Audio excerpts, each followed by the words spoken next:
प्रभाग नंबर 9 में हमारे कैंडिडेट जय ठाकुर, सना देशमुख, रिजवाना खान और सुनील चौधरी, ये हमारे कांग्रेस की तरफ से हाथ के पंजे पर चुनाव लड़ रहे हैं।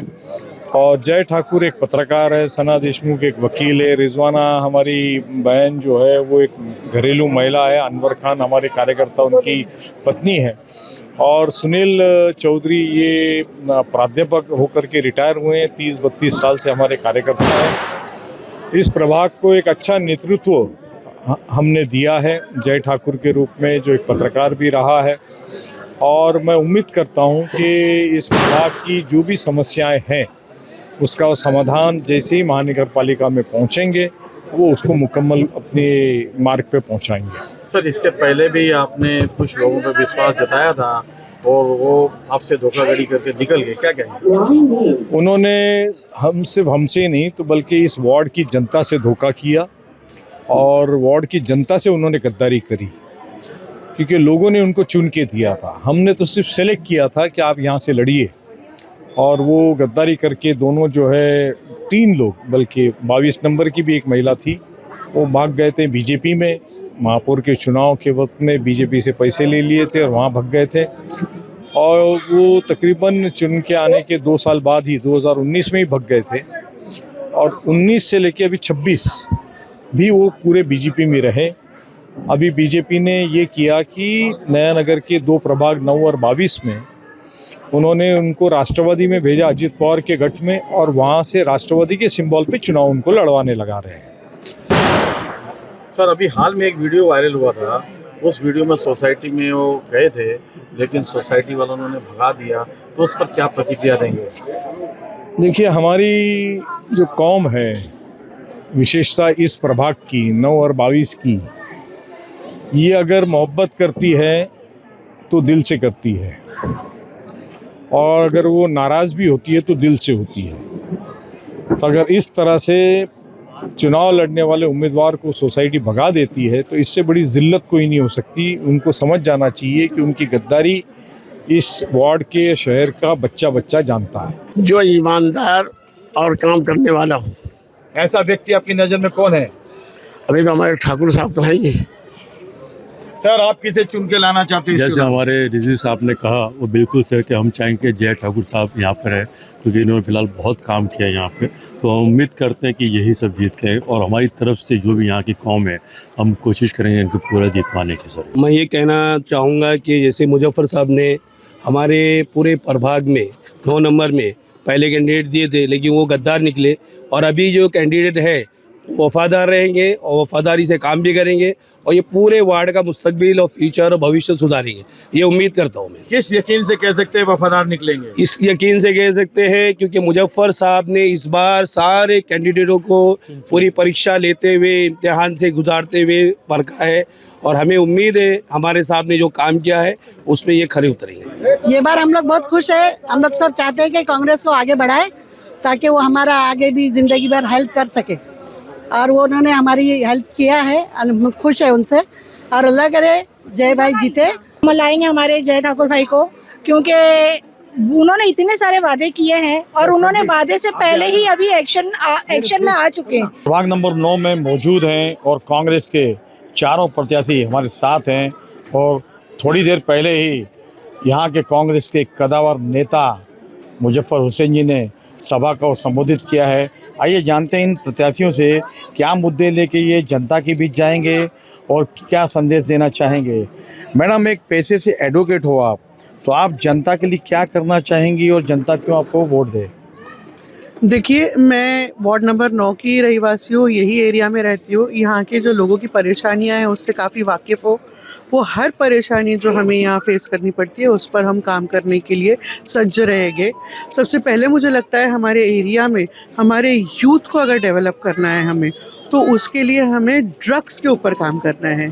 तो नशा मुक्ति है, इसके ऊपर जो जो चीज़ें हम कर सकते हैं वो हम हमारे हिसाब से करेंगे। देखिए किस तरह से एडवोकेट सना जी ने कहा है, और एक महिला है उनसे भी जानते हैं, पहली बार चुनावी मैदान में आई है, गृहिणी है। मैडम, क्या कहना चाहेंगी? मुझे जो जिम्मेदारियां जनाब मुजफ्फर हुसैन सर ने दी हैं मैं उसे ज़रूर पूरा करूंगी।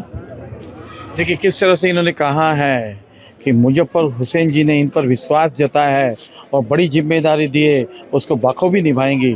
जय ठाकुर हमारे साथ हैं, बुलंद आवाज, युवा, तेज तरार, इनसे जानते क्या कहेंगे। जब इस पद पे नहीं था जिसके लिए आज मैं उम्मीदवार हूँ, जो यहाँ के उम्मीदवार थे जिन्होंने अपना काम नहीं किया, उन काम का निर्वहन मैं पहले कर चुका हूँ। जब एक सोसाइटी 3.5 महीने तक गटर के पानी में उतरने को तैयार थी, तब वो जहाँ नदारत थे उसका काम मैंने किया।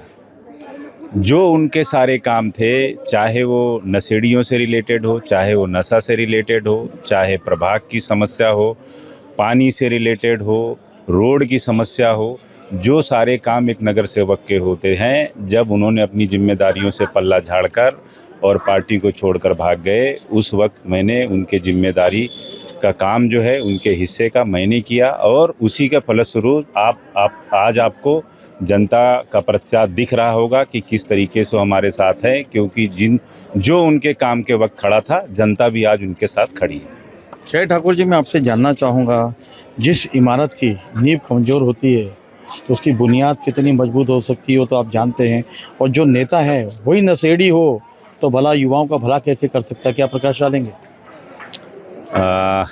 इस शशि भाई, आप तो मुझे लगता है मीरा भाईंदर की एक एक नस से वाकिफ़ है, तो मैं इस पे नहीं कहूँगा, लेकिन मैं ये ज़रूर कहूँगा, ये पब्लिक है, सब जानती है। जैसे आपने कहा वैसे पब्लिक को भी पता है कि जो व्यक्ति अगर उसके खुद के कर्म अच्छे नहीं हैं और उसके खुद के काम अच्छे नहीं हैं, वो लोगों को किस तरीके से बेवकूफ़ बनाया और अब वो दोबारा सोच रहे हैं कि मैं फिर से बेवकूफ़ बना दूं, तो ये पब्लिक है, सब जानती है। इस बार आपको उसका असर दिख जाएगा।